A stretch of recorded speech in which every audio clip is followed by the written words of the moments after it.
આજના દિવસે ક્યાં ક્યાં વરસાદ રહેશે તે આપણે વિંડીના માધ્યમથી જોઈશું। ત્યારે સવારના સમયે જે આ ચિત્ર જે આપણને વિંડીના માધ્યમથી જોવા મળી રહ્યું છે, તો આપ જોઈ શકો છો કે વડોદરાની નજીક અને અમદાવાદની નજીકમાં વરસાદ થશે તેવું અહીંયા જોવા મળી રહ્યું છે। અને આ તમામ જે વિસ્તાર છે, દ્વારકા, જૂનાગઢ, ઉના, જામનગર, ગાંધીધામ,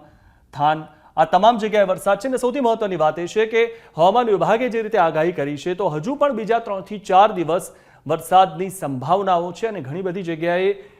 વધુ વરસાદ પડશે, એટલે કે અતિ ભારે વરસાદ પણ થઈ શકે છે। અને આપ જે રીતે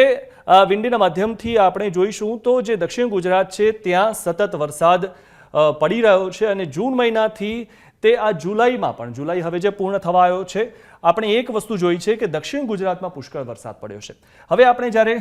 આગળ જોઈએ કે સવાર બાદ બપોર સુધીમાં કેટલો ફરક પડે છે હવામાનમાં, ત્યારે આપણે જોઈશું કે જે સ્થિતિ છે એમાં કંઈ બહુ મોટો બદલાવ થતો નથી, પરંતુ ઓવરઓલ જો આપણે જોઈએ તો સોમવારે એટલે કે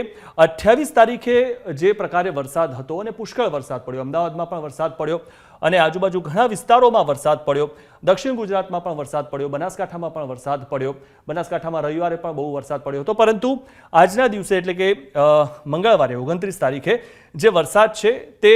આ બંને દિવસના પ્રમાણમાં થોડોક ઓછો જોવા મળી રહ્યો છે, પરંતુ ઘણી બધી જગ્યાએ ધીમી ધારે વરસાદ પડશે અથવા તો કહી શકાય કે ઝાપટા આવે તેવી શક્યતા જોવા મળી રહી છે।